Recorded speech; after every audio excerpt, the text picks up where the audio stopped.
तो लास्ट जो हमारी बात हुई थी वो रुद्रभाग तक बात हुई थी कि रुद्रभाग कितना होता है। विक्रेताओं द्वारा वैद्य को दिए जाने वाले औसत मूल्य का 1/11 भाग। तो ये स्पेशली याद रखोगे। प्लस आपको ये बताया था कि धन्वंतरी भाग क्या होता है।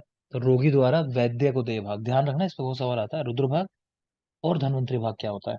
दूसरा, रस रत्न समुच्चय ने जो कहा है वो उस पे सवाल पूछता है कि सिद्ध किए हुए तेल घृत रस इत्यादि का 1/2 भाग, आ से अवलेह, आ से आठ, अवलेह का 1/8 और बाकी चीजों का 1/7 भाग, ऐसा करके याद रखना। नेक्स्ट देखेंगे।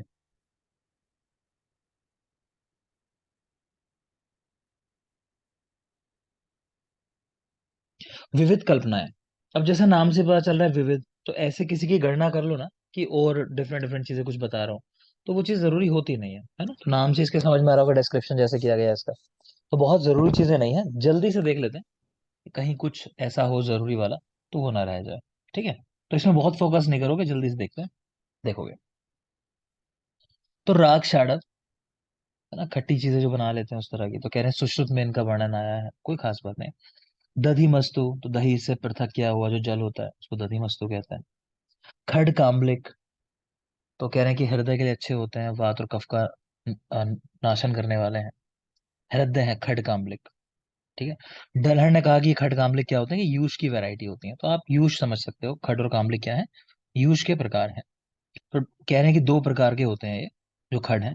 एक है सात तक्र शमी धान्य खड और एक है सात तक्र शाक खड। अगेन कोई खास बात नहीं, नंबर चाहो देख लो। तो यहाँ कह रहे हैं ये बनाए जाते हैं तक्र और शमी धान्य के साथ। और सात तक्र शाक जो है उसमें तक्र के साथ शाक ले लेते हैं, यानी हरी सब्जियां जो है, मतलब कपिच, चंगेरी, चित्रक, मरीच इत्यादि द्रव्य मिला के। ठीक है। काम्बलिक कह रहे हैं उसमें क्या होता है, कि दही का पानी होता है, मूंग की दाल है और मसाले हैं। नहीं याद करना, अगेन इतना कर लो बस कि खड काम्बलिक मतलब कि यूश की वैरायटी मानी गई है, इतना ही काफी है बस। नेक्स्ट आ जाओ तक्र। तक्र चरक तीन प्रकार का बताते हैं। एक होता है बिल्कुल रूक्ष, एक में आधा स्नेह है अभी, और एक में पूरा स्नेह निकाल लिया, सॉरी पूर्ण स्नेह युक्त। तो एक है जिसमें पूरा स्नेह निकाल लिया रूक्ष यानी, एक है जिसमें आधा स्नेह निकाल लिया, और एक में पूरा का पूरा स्नेह बना हुआ है। तो चरक तक्र तीन प्रकार का। आचार्य सुश्रुत कह रहे हैं कि तक्र जो है उसमें दही से पूरा स्नेह निकालकर और दही से आधी मात्रा में जल मिलाकर तक्र तैयार किया जाता है।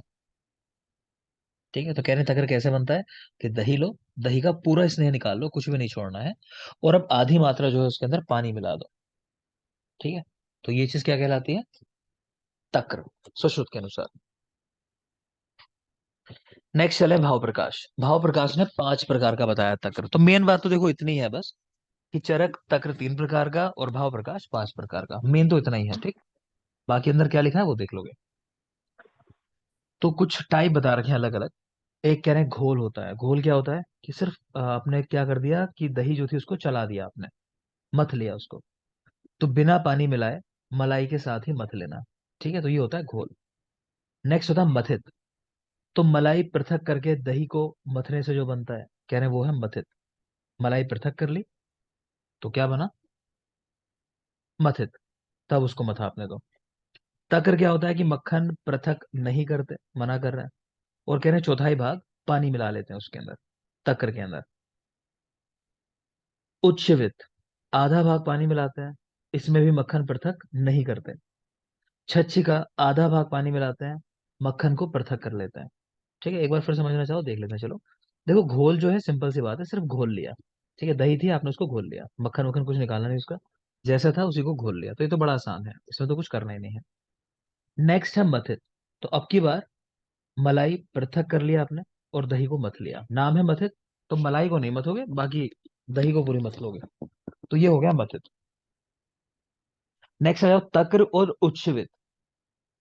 तो तक्र और उच्छ्वित के अंदर मक्खन नहीं निकालते, ये खास बात है, दोनों में ही मक्खन नहीं निकालते, ये मेन बात याद रखना। तक्र के अंदर पानी जो है बहुत ज्यादा मात्रा में मिलाते हैं, मेन बात तो ये है। तो यहाँ तो 1/4 भाग लिखा हुआ है मिलाकर मथना। ठीक है। उच्छ्वित में कह रहे हैं कि आधा भाग पानी मिलाते हैं, उच्छ्वित में आधा भाग, और छच्छिका में भी लिख रहे हैं कि आधा भाग पानी मिलाते हैं और मक्खन पृथक कर लेते हैं।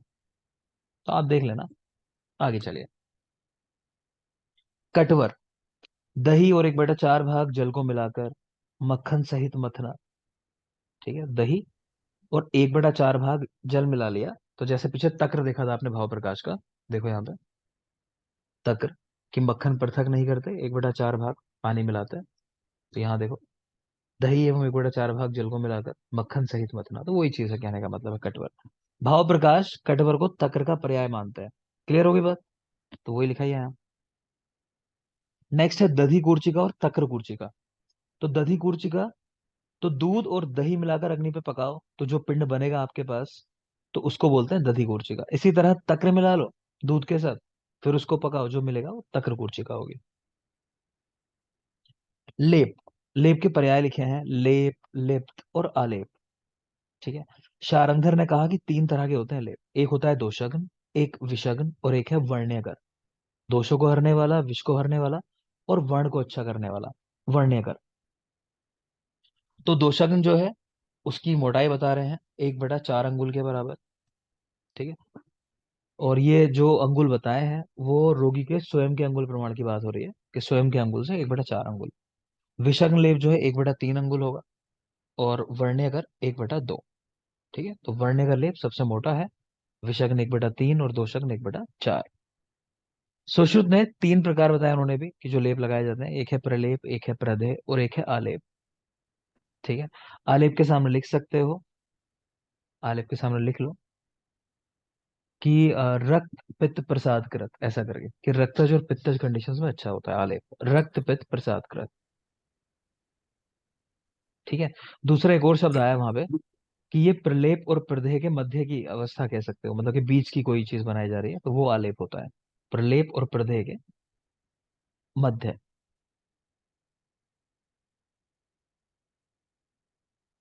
ठीक है। तो सुश्रुत, प्रलेप, प्रदेह और आलेप। आलेप की मोटाई बता रहे हैं आद्र महिषी चर्म उत्सेद। तो भैंसे की गीली चमड़ी के बराबर इसकी मोटाई है आलेप की, आद्र महिषी चर्म उत्सेद। आगे आ जाइए। दशांग लेप बेटा बहुत बहुत जरूरी होता है। दशांग लेप बहुत जरूरी है, मतलब बिल्कुल इसको याद कर लेना। तो शारंगधर ने दिया है, इसमें 10 द्रव्य हैं तभी नाम है इसका दशांग लेप। ठीक है। इसमें घृत कितना पड़ा होता है, 1/5 भाग इसमें घृत भी मिलाया जाता है। यूज कहाँ करते हैं, तो यहाँ विसर्प तो लिखा ही है, विसर्प। विसर्प के साथ ही दुष्ट व्रण और आया है, श्लोक में आगे देखोगे आप, विष भी आया है। तो सब कुछ जरूरी है, मतलब विसर्प, विष और दुष्ट व्रण। पिछले साल को अगर आप छोड़ दो, उसके पहले के 2-3 साल में इस पे हर साल एक नया क्वेश्चन आया है। कि कहीं तो पूछ लिया कि दुष्ट व्रण में कौन सा लेप लगाते हैं इनमें से, तो दशांग लेप। ठीक है। कहीं पूछ लिया कि विसर्प में कौन सा यूज होता है, दशांग लेप। ये कि कितनी घृत की मात्रा होती है इसमें, 1/5 भाग। और पीछे तो सवाल पूछा था कि इनमें से कौन सा द्रव्य दशांग लेप का द्रव्य नहीं है। ठीक है। तो यानी कि मतलब ये हुआ कि आपको सारे के सारे नाम भी याद होने चाहिए उस कॉन्सेप्ट से अगर सोचो। तो कोशिश करना कि नाम याद कर लो द्रव्यों के, इतनी बार क्योंकि रिपीट हो गया क्वेश्चन।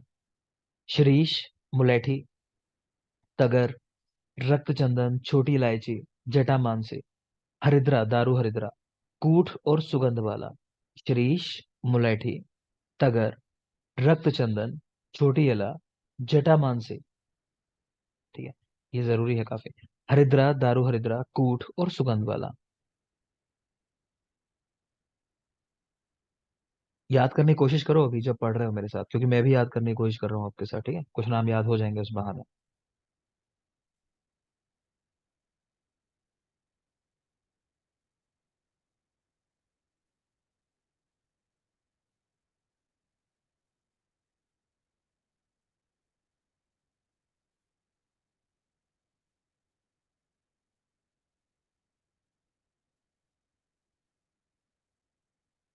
मैंने इस तरह कुछ याद किया है, चाहो तो याद कर सकते हो, कि अगर, अगर शीरीष के मूल, या ऐसा, कि अगर चंदन के मूल और सिर को, यानी कि उसका मूल भाग जड़, और सिर यानी शीर्ष भाग जो है, तो अगर, अगर यानी तगर, चंदन के यानी चंदन, सिर और मूल को यानी उसका शीरीष, और मूल यानी मुलेठे, तो सिर और मूल को इलायची के साथ, ठीक है, कूट कर खाया जाए, इलायची के साथ कूट कर लिया जाए।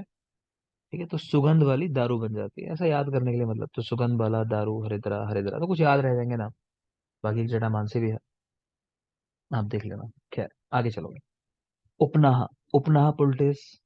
ठीक है। बात हो चुकी है, चरक ने कहा निराग्नि, सुश्रुत ने कहा साग्नि, और वाग्भट और चक्रपाणि ने इसको साग्नि नाग्नि दोनों में रखा है। अच्छा, आप लोगों ने नहीं पढ़ा होगा शायद अभी। बात हुई होगी ना चरक सूत्र 14 के अंदर। ठीक है, आगे देखेंगे। मलहर, तो मलहम जो हम कह देते हैं आज की डेट में, ट्यूब जो कह देते हैं जैसे, तो कह रहे हैं योग रत्नाकर ने इसका उल्लेख किया अगर आयुर्वेद में देखो। अदरवाइज ये यूनानी शब्द है, तो मतलब यूनानी वैद्य की देन है ये। मरहम या मलहम करके वहां पे आया है। इसको बनाने में सिक्त तेल का प्रयोग किया जाता है। सिक्त तेल का प्रयोग किया जाता है। नेक्स्ट है शद्धोदघृत या सहस्रधोदघृत। तो इसके बारे में जरूरी बात ये, काफी शीतल होता है। देखो घृत तो वैसे ही शीतल होता है, और इसको जब 1000 बार या 100 बार धुल लेते हैं ना, तो बहुत ज्यादा शीतल हो जाता है। तो अर्श में जैसे रक्त की प्रवृत्ति हो रही है या विसर्प जैसी कंडीशन है, जहां भी रक्त आ रहा है, रक्तपित जैसी कंडीशन मान लो, तो उन सब में काफी यूजफुल होता है। ठीक है, तो शद्धोत, तो गाय के घी को 100 बार जल से मत कर धोना, और सहस्र धोत में 1000 बार जल से मत कर धोना। देख लेंगे। नेक्स्ट आता है धूपन कर्म। तो व्रण में स्थित कृमियों को नष्ट करने के लिए धूपन कर्म कराया जाता है ना, धुआं दिखाया जाता है। तो इससे व्रण की पीड़ा जो है या फिर दुर्गंध जो है वो नष्ट हो जाती है। यहाँ दशांग धूप एक लिखा हुआ है कि बालकों के रोगों में यूज किया जाता है इसको, बाल रोगों में। आचार्य काश्यप ने बताया है, सवाल आ चुका है, याद रखना। तो बाल रोगों में, सर्व रोगेशु, बच्चों के सभी रोगों में, अपस्मार रोग के अंदर, और ग्रह बाधा जो हो जाती है उनके अंदर। तो काश्यप, दशांग धूप, बाल रोगों में, सभी रोगों में, अपस्मार में, ग्रह रोगों में, तो याद रख लोगे दशांग धूप। नेक्स्ट देखते हैं।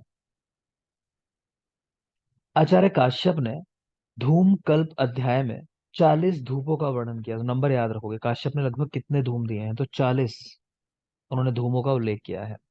फिर कह रहे हैं कि आश्रय भेद से धूम दो तरह के हैं, स्थावर और जांगम। स्थावर जांगम। और कर्म के आधार पर 3 प्रकार के, धूप, अनुधूप और प्रतिधूप। तो आचार्य काश्यप आश्रय भेद से इनके 2 टाइप बताए, स्थावर जांगम। और कर्म के आधार पर धूप, अनुधूप और प्रतिधूप, ये 3 भेद बताए, धूप, अनुधूप और प्रतिधूप। आगे चलेंगे। तो कंप्लीट हो गया। तो वही सारे इमेजेस हैं जो मैंने आपको पढ़ा दिया ना, उसी की इमेजेस लगी हुई हैं वापस यहाँ, और कुछ नहीं है। तो ये वाला पार्ट आपका कंप्लीट बेटा हो जाता है। ठीक है, तो हम एक काम कर लेते हैं क्योंकि टाइम तो बचा है हमारे पास अभी।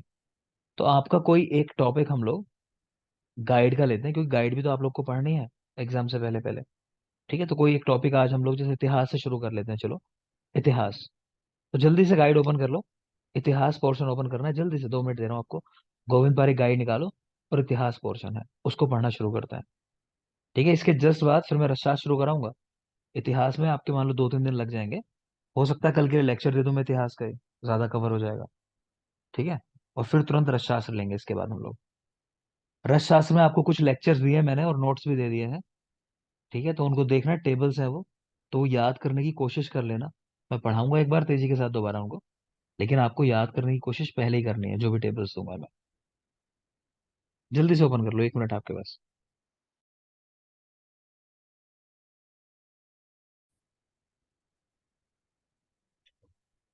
तो गाइड गोविंद पारेख इतिहास पोर्शन है, पेज नंबर 83 से स्टार्ट है, देख पा रहे हो। वैदिक वाङ्मय के 4 खंड हैं, संहिता, ब्राह्मण, उपनिषद और वेदांग। तो हम लोग याद रखते हैं कि सब उबे, है ना, कि वैदिक वाङ्मय की बहुत टाइम से पढ़ रहे हैं मान लो, संस्कृत संस्कृत लगातार, कि सब उब गए हैं अभी। तो हिंदी में पढ़ना चाहते हैं कि सब उबे, सब यानी सा से संहिता, बा से ब्राह्मण, उबे मतलब उपनिषद और वेदांग। तो वैदिक वाङ्मय के 4 खंड, संहिता, ब्राह्मण, उपनिषद और वेदांग। नेक्स्ट है वेदांग कितने होते हैं। तो वेदांग कह रहे हैं 6 हैं। लिखे हुए हैं शिक्षा, कल्प, व्याकरण, निरुक्त, छंद और ज्योतिष। लिख लोगे कि ज्योतिष शिक्षक बनी, है ना, गांव में लड़कियां जैसे बहुत कर लेती हैं कि बीएड कर लिया है, फिर पता नहीं कौन कौन से एग्जाम है वो, टीचिंग में बहुत जाना चाहती हैं गाँव में लड़कियां। तो ज्योति जो है शिक्षक बन गई, है ना, तो ज्योति शिक्षक बनी। तो ज्योति मतलब ज्योतिष, शिक्षक तो शिक्षा, कल्प और छंद, यानी शिक्षा, छंद और कल्प, शिक्षक। बनी मतलब वा से व्याकरण और नी से निरुक्त। तो ज्योतिष शिक्षक बनी, तो वेदांग 6 हैं। ठीक है, नेक्स्ट देखोगे प्रमुख वेद और उनके उपवेद लिखे हुए हैं। तो इनको अगर नेट पे पढ़ने जाओगे बेटा, तो अलग अलग चीजें मिल जाएंगी, किसी ने क्या कहा, किसी ने क्या कहा। लेकिन हम जो पढ़ेंगे यहाँ सुश्रुत के अकॉर्डिंग पढ़ रहे हैं, एक दो चीजें, और बाकी अलग अलग हमारी संहिताओं में जो आया है। तो हम उसी को बेस बनाएंगे जो यहाँ लिखा है, ये करेक्ट है ना? डाउट नहीं पालोगे मन में। तो ऋग्वेद का उपवेद जो है वो है धनुर्वेद। ऋग्वेद उपवेद इसका धनुर्वेद। यजुर्वेद का स्थापत्य वेद, यजुर्वेद स्थापत्य वेद। सामवेद गांधर्व वेद। अथर्ववेद तो आयुर्वेद। तो मेन सवाल तो यहीं से बनता है कि आयुर्वेद जो है किसका उपवेद कहा जाता है? तो अथर्ववेद का उपवेद कहा जाता है आयुर्वेद को। बाकी भी आपको याद रखना है, किस तरह याद रख सकते हो कि रिद्धि एक वर्ड होता है ना, रिद्धि सिद्धि। तो रिद्धि, तो रा के साथ धा है मतलब। तो ऋग्वेद का उपवेद है धनुर्वेद। ठीक है। यजुर्वेद स्थापत्य वेद, तो मैं तो यस करके इसको याद रखता था कि यस याद कर लेते हैं, या से यजुर्वेद, सा से स्थापत्य वेद। सामवेद गांधर्व वेद। देखो गांधर्व चित्त जो होता है ना, वो वात प्रकृति वाले को कहा जाता है। तो गांधर्व चित्त का मतलब ये होता है जो व्यक्ति नाचने गाने में इन चीजों में इंटरेस्टेड हो, तो उसको कहते हैं गांधर्व चित्त वाला व्यक्ति है। ठीक है। तो ये देखा होगा आपने, अक्सर जो म्यूजिकल प्रोग्राम भी होते हैं, कहीं कुछ होता है तो सुबह सुबह तो कभी नहीं होते, ऐसा नहीं होता। कभी नहीं सुना होगा कि भाई सुबह सुबह हमारे घर में 6 बजे जो है संगीत का प्रोग्राम है, सबको आना ही पड़ेगा, है ना? ऐसा कभी नहीं होता। तो ये प्रोग्राम कब होते हैं? शाम के समय होते हैं। तो ऐसे भी याद कर सकते हो कि शाम को होती हैं चीजें, गांधर्व चित्त वाली जो है ना। तो सामवेद तो गांधर्व वेद। ठीक है। आगे देखेंगे अथर्ववेद आयुर्वेद। और आयुर्वेद को पंचम वेद कहा आचार्य काश्यप ने। आचार्य काश्यप आयुर्वेद को पंचम वेद कहते हैं। नेक्स्ट आ जाइए। अब अलग अलग वेदों के बारे में कुछ पॉइंट्स हैं, जो रटने वाले हैं उनको रटेंगे, बाकी रीडिंग लगाते चले जाएंगे। तो ऋग्वेद में देव व्यापाश्रय युक्ति व्यापाश्रय दोनों चिकित्सा बताई है, आप पढ़ चुके हो। त्रिदोषवाद का भी संकेत मिलता है। कुल 67 औषधियों का वर्णन मिलता है, 67। रफली मतलब अप्रोक्सीमेट नंबर याद कर लेना कि 63 लिखा हुआ है। नेक्स्ट है यजुर्वेद। त्रिदोषवाद का स्पष्ट संकेत यहाँ भी है, अर्श बलास इत्यादि रोगों का उल्लेख है, नहीं याद करना। लगभग 81 ऑब्लिक करके 83 भी लिख सकते हो, है ना? सवाल नहीं आता कितनी है, लेकिन फिर भी एक नंबर अप्रोक्सीमेट कर लेना। ऋग्वेद में कम है मतलब, और यजुर्वेद में ज्यादा है थोड़ा सा, 81 83 के आसपास। नेक्स्ट आ जाओ अथर्ववेद, इसी को ध्यान से देखना है क्योंकि आयुर्वेद इसी का उपवेद है। तो अथर्वन ऋषि के नाम पर यह नाम पड़ा अथर्ववेद। इसके कुछ पर्याय है, आंगिरस वेद, अथवी आंगिरस वेद, ब्रह्म वेद, भृगविंगुरो वेद, छंदोद मही वेद, छत्रवेद और भैषज्य वेद। सिंपल सी बात यह है, बाकी किसी वेद का हम पर्याय याद ही नहीं करते क्योंकि हमारे लिए जरूरी नहीं है। हमारे लिए अथर्ववेद ही जरूरी है। तो अगर पर्याय पूछ रहा है आपसे किस वेद का है, तो सीधी सी बात है अथर्ववेद का ही होगा। तो रटने नहीं है पर्याय, ठीक है। इसकी 9 शाखाएं हैं, इसको देख लेना, ये क्वेश्चन आ चुका है एग्जाम में कि इनमें से कौन सी शाखा नहीं है ऐसा करके, या है। तो पेपला, तोद, मोद, शोणिक्य, जाजल, जजल, ब्रह्मवेद, देवदर्श और चारण वैद्य। तो 9 शाखाएं, पेपलाद, तोद, मोद, शोणिक्य, जाजल, जजल, ब्रह्मवेद, देवदर्श और चारण वैद्य। इसके 5 कल्प सूत्र हैं। 5 कल्प सूत्र हम याद रखते हैं कि कौवे आंगन में शांति ना रहने दें, कि कौवे हैं मतलब क्रो, तो वो आंगन के अंदर शोर मचा रहे हैं। तो कौवे मतलब, कौवे कहते हैं ना कौवे, तो कौवे यानी कौशिक और बेतान, कौवे। आंगन को यानी आंगिरस कल्प। शांत ना रहने दें, शांत यानी शांति कल्प, और ना से नक्षत्र कल्प। ठीक है। तो कौवे आंगन में शांति ना रहने दें। तो 5 कल्प सूत्र हैं और 9 शाखाएं हैं, ऊपर से देखिए अभी। आगे चलिए। त्रिदोषवाद स्पष्ट उल्लेख यहाँ भी मिलता है। अभ्र शब्द से कफ और शुष्म शब्द से पित्त का ग्रहण किया, ध्यान रखना। अगर कहीं शुष्म लिख के दे तो उसको श्लेष्मा मत समझ लेना। शुष्म का मतलब है पित्त, ठीक है। और अभ्र का मतलब है कफ। तो अभ्र से कफ और शुष्म से पित्त का ग्रहण किया है। हरित रजत और अयस शब्द से पित्त कफ और वात का संकेत किया। तो हरित यानी गोल्डन कलर जो होता है वो लगभग, तो वो पित्त का होता है। रजत मतलब व्हाइट कलर, ये कफ की वजह से होता है। और अयस लोहे का कलर जो होता है वो थोड़ा ब्लैकिश होता है, तो वो वात की वजह से होता है। तो ये नाम दिए उनके लिए, हरित रजत और अयस, त्रिदोष के लिए। प्रत्येक दोष के 3 3 भेद किए, जबकि हम लोग याद रखते हैं कि वात के 5 भेद बाय आचार्य चरक, पित्त के 5 भेद बाय सुश्रुत और कफ के 5 भेद बाय वाग्भट। ठीक है। चलो एक दो सवाल के जवाब दो महेश। पित्त को जी हाँ। शरीर का पित्त को शरीर का मूल किस आचार्य ने कहा? चरक सूत्र 12 में आपको पढ़ाया है। अ, ऐसे मरीची है। मरीचि ने, क्लियर है। शिवांशी, बेटा कफ को किसने कहा शरीर का मूल? शिवांशी।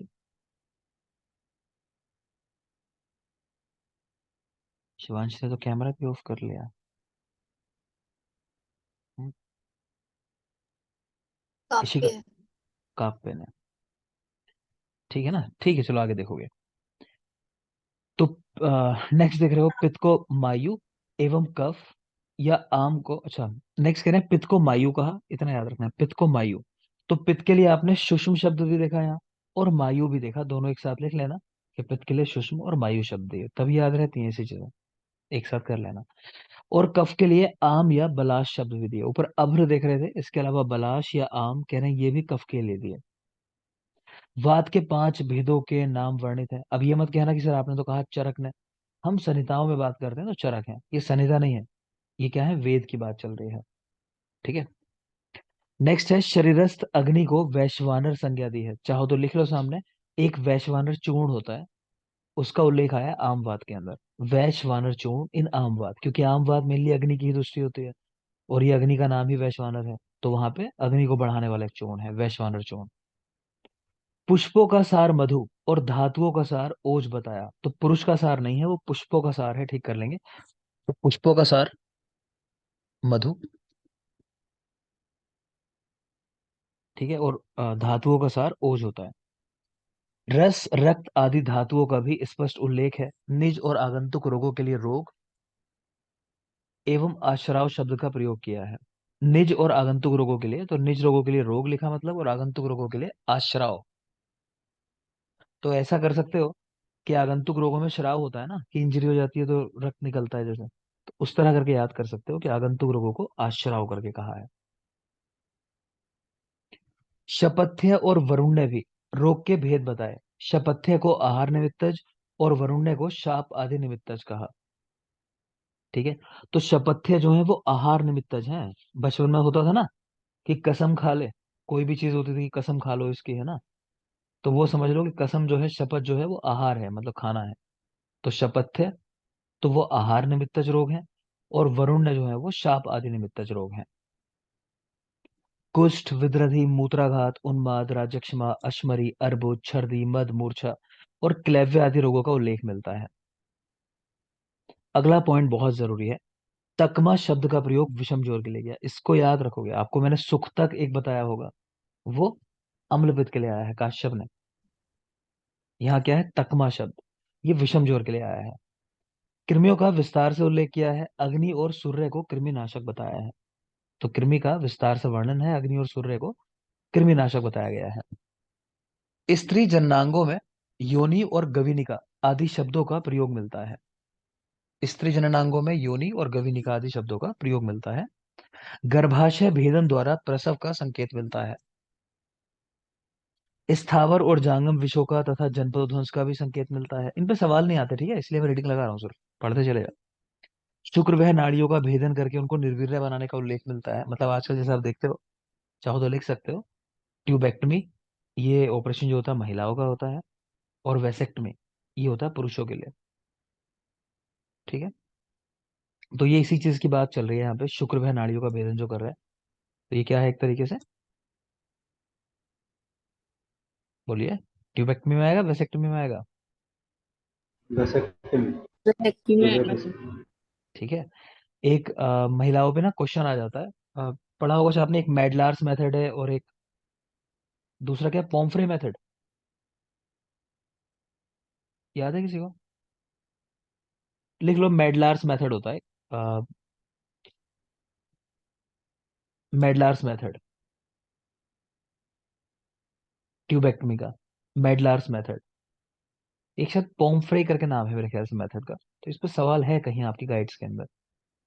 तो मेडलार मेथड याद कर लो, मेडलार तो है कंफर्म। आगे चलते हैं।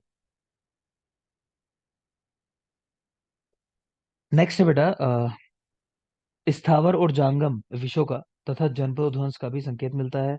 शुक्रवह नाड़ियों का भेदन करके निर्वीर्य बनाने का उल्लेख मिलता है। औषधि और वनस्पति शब्दों का प्रयोग तो मिलता है, मगर वानस्पत्य और विरुद्ध का नहीं। जरूरी बात नहीं है, मगर याद करने के लिए ऐसा कर सकते हो कि बीवा है ना, जानते हो ना, बीवा एक कंपनी है, जैसे लड़कियां सारी जानती होंगी बीवा, कि बीवा उस जमाने में नहीं था, मतलब वहां तब कब होता होगा, अथर्ववेद के टाइम पे, कि बीवा नहीं था उस जमाने में। ठीक है, तो बीवा यानी विरुद्ध और वानस्पत्य, तो इनका उल्लेख नहीं है, औषधि और वनस्पति तो है। वनस्पतियों का पिता अंतरिक्ष को कहा, माता पृथ्वी को कहा और मूल समुद्र को बताया है। तो वनस्पतियों का पिता कौन है? अंतरिक्ष। माता है उनकी पृथ्वी, और मूल है समुद्र। औषधियों के उद्गम स्थान में भूमि को श्रेष्ठ बताया, है ना। आजकल वो एरियल भी तो हो रही हैं औषधियां, कि भूमि में नहीं होती हैं वो, हवा में ही, या फिर वो वाटर वाला जो कॉन्सेप्ट चल रहा है आजकल। तो कह रहे नहीं, भूमि वाली ही श्रेष्ठ है। प्रयोग भेद से औषधियों के चार भेद किए गए, अथर्वणी, आंगिरसी, देवी और मनुष्य जात। देखो इसमें क्वेश्चन आ चुका है कि प्रयोग भेद से औषधियां कितने प्रकार की हैं, या फिर ऐसा अथर्वणी आदि भेद से औषधियां कितने प्रकार की हैं। तो चार प्रकार की, याद रखना। अथर्वणी, आंगिरसी, दैवी और मनुष्य जात। कुल 289, 289 औषधियों का वर्णन मिलता है। कुल 289 औषधियों का वर्णन मिलता है। अथर्ववेद के 1200 मंत्र ऋग्वेद से लिए गए हैं। तो इससे ये भी पता चलता है कि ऋग्वेद पुराना है। तो कभी आपसे कोई पूछ ले कि सबसे पुराने वेद कौन सा है हमारा, तो ऋग्वेद सबसे पुराना है। यहाँ नीचे टाइम भी लिखा हुआ है, देखो, 4000 से 6000 ईसा पूर्व। ठीक है ना। तो 1200 मंत्र जो है ऋग्वेद से लिए गए हैं। अथर्ववेद के अंदर 20 कांड हैं, 730 सूक्त हैं, 5 9 8 7 मंत्र हैं। चाहो तो याद कर सकते हो चरक की तरह। तो 20 कांड, 730 सूक्त और 5 9 8 7 इतने मंत्र हैं, 5987। आयुर्वेद का अधिकांश वर्णन द्वितीय कांड में मिलता है। आयुर्वेद का उल्लेख जो है ज्यादातर वो द्वितीय कांड में, ये याद रख लेना, द्वितीय कांड में मिलता है। आगे बेटा कुछ प्रमुख काल हैं, तो ये आपका होमवर्क रहेगा। ये जब नेक्स्ट क्लास में हम मिलेंगे, ये आपको याद करके आना है। इसमें मैं रटाऊंगा क्या, तो रटने वाली चीज है, ठीक है। तो ये सारे काल लिखे हुए हैं और सब जरूरी हैं यहाँ जो काल लिखे हुए हैं। तो आप जब अगली क्लास में मुझे मिलोगे ना, तो ये काल आप याद करके आओगे, किसका क्या काल है। ठीक है। और मुझे बेटा आज थकान बहुत ज्यादा हो रही है, तो क्लास को मैं ज्यादा आगे नहीं बढ़ा रहा, बस यहीं तक रख रहा हूँ आज की क्लास में। ठीक है। सुमित आप शायद कॉल कर रहे थे बेटा, तो मुझे अभी सुमित आप कॉल कर लेना। ठीक है। बाकी टेस्ट आप लोग चेक कर लो एक बार, किसी को टेस्ट ना दिखाई दे रहा हो तो मुझे बता देना। ठीक है। टेस्ट आपका मॉक टेस्ट में मैंने डाल दिया है, जो कल के लिए आपका टेस्ट है वो दिखाई दे रहा होगा। इवनिंग वाला टेस्ट हो चुका है, 5 बजे वाला, है ना, तो उसमें तो बात नहीं करेंगे, वो तो हो चुका। कल का अपना टेस्ट आप चेक कर लो कि दिखाई दे रहा नहीं दिखाई दे रहा। आपको लेक्चर दूंगा कोई भी मैं, तो जब आओगे अगली क्लास में, यानी कि हम कल के बाद परसों मिलेंगे आपसे तो ऑफिशियली, तो परसों जब आओगे तो वो याद करके आना। ठीक है। Thank you. इतना रखना है आज के लिए। सर मेरे को फर्स्ट सेशन की रिकॉर्डिंग चाहिए। क्या बेटा, कब की रिकॉर्डिंग चाहिए? सर फर्स्ट सेशन, आज का? फर्स्ट। आज का फर्स्ट सेशन है, ठीक है। जी सर। मैं हाँ अपलोड जी। कर अभी अपलोड करूंगा, अपलोड नहीं हुआ है बेटा, अभी तो क्लास ही चल रही है। तो फिर मुझे मैसेज छोड़ देना आप, ठीक है। आज नहीं मिले तो कल सुबह डाल देना, सुबह पक्का मिल जाएगा, ठीक है बेटा। चलो। Okay sir. Thank you.